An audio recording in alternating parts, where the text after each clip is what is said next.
Alexandre uhagarariwe na Ntungane Denis wishimiye kuba turi mu bukwe bw'abana babo Kayoberwa Gustave na Mutimukeye Denise uzaba ku minsi 26 y'ukwezi kwa munani gusezerana imbere y'Imana mu rusengero rwa Harvest saa 7 azaba ari reception. Reka dusabe Kayoberwa Gustave na Mutimukeye Denise bose ni abahano bave hasi.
Itangazo hanyuma badufasha kuririmba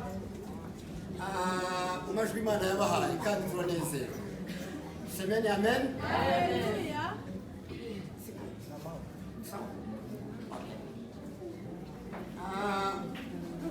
Umuryango wa Pastor Ngezumwami Segaburo Aron uwa Sebagabo Mucyo Maxime uhagarariwe na Rutimba Gentil wishimiye kubatumira mu bukwe bw'abana babo Mugiraneza Naomi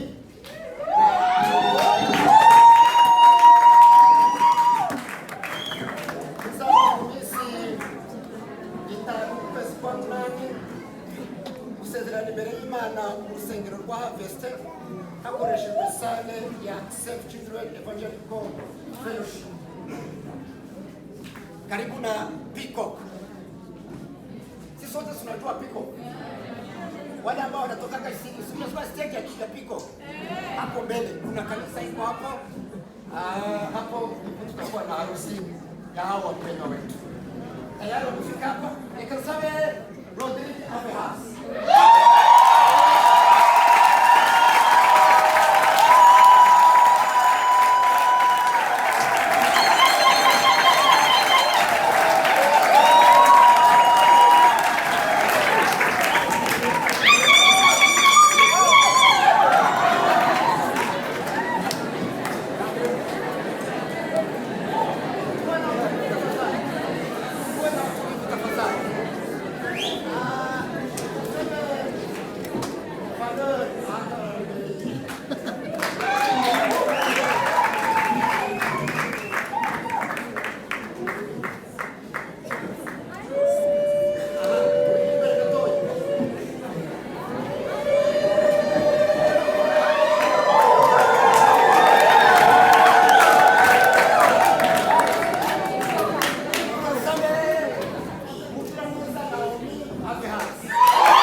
muroza namwe mucishije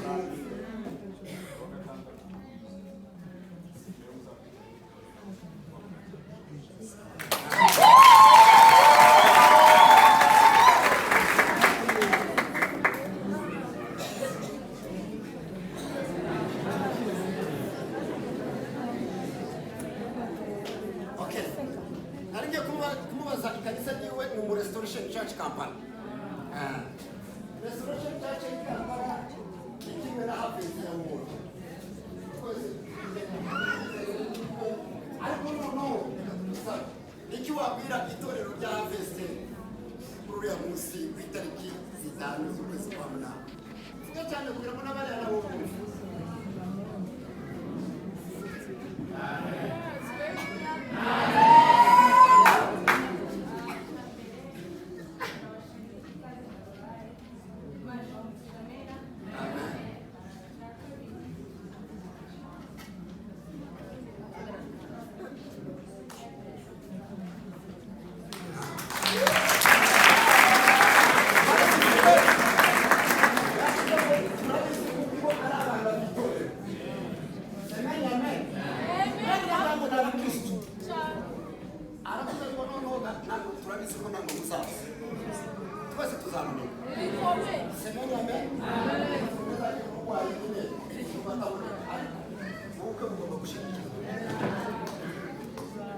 Natangaza mara ya mwisho kati ya Rodrigue na Naomi ambao wanapanga harusi tarehe 5 mwezi wa 8 saa 4 kamili katika kanisa la Harvest. Kama kuna mtu ana sababu iwe ya kidesturi, ya kimila, iwe ya kisheria ni kuja mtu mnapokafundia hiyo ni ya sheria, ya kidesturi, ya kimila ababye bakumvikana na ya kanisa ni hii ambayo tunatarajia kufanya. Rodrigue fala kitu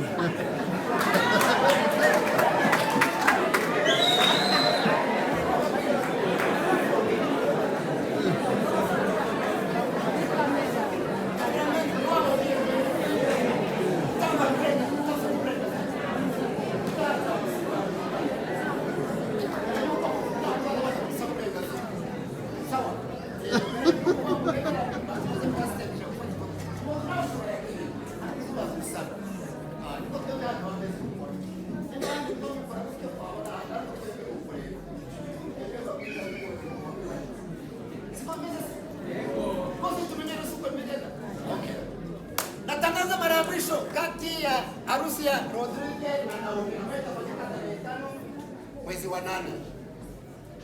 Kama kuna mtu ana sababu yoyote ili watu hao wasiunganishwe, simama niambie sababu hii. Sikwambii unyoshe mkono na simama niambie sababu hiyo. Okay, sisi wote tumetulia. Hakuna sababu. Nimva hano kazamuka muri biro ntusange. Nugera hariya ndakubwira ngo wananiwe guhaguruka muri babandi nanjye sinkwaki. Yego. Kwa hiyo harusi ya Rodrigue na Naomi, Mungu awabariki, Mungu awalinde. Amen. Semeni amen. Nabonye na mukecuru yaje. Yego. Abonye abuzukuru.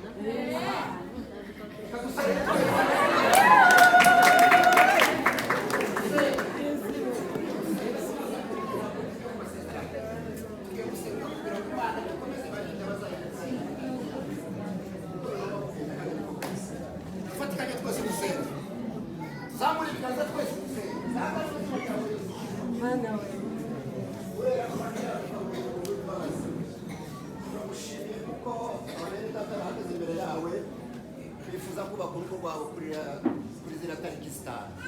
Cyo dusaba no kugira ngo uzabashe kubana nabo bari igisa n'ikibi cyose muri iyi minsi isigaje. Mwami Yesu bagirire neza n'ibindi bitaraboneka urambura ukuboko kwawe kugira ngo ibyo bifuza kubona babashe kubironka bivuye mu bushake bwawe n'imbaraga zawe. Komeza kuturinda twese kandi igikuba kizacika kugira ngo tutagera kuri ya bukwe. imbaraga zawe zakomeze kugaragara muri twebwe mu izina ryawe Yesu Kristo, amen.